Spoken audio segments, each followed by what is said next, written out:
This is a short video to show you how to upload your COVID-19 vaccine information. Please log into studenthealth.ucr.edu, log into your patient portal, medical clearances, COVID vaccine, update, upload. Please upload your COVID-19 vaccine CDC card and/or documentation.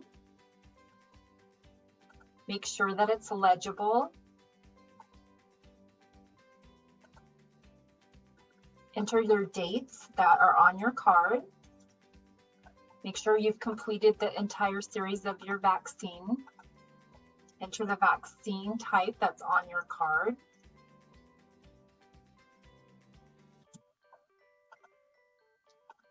Hit done.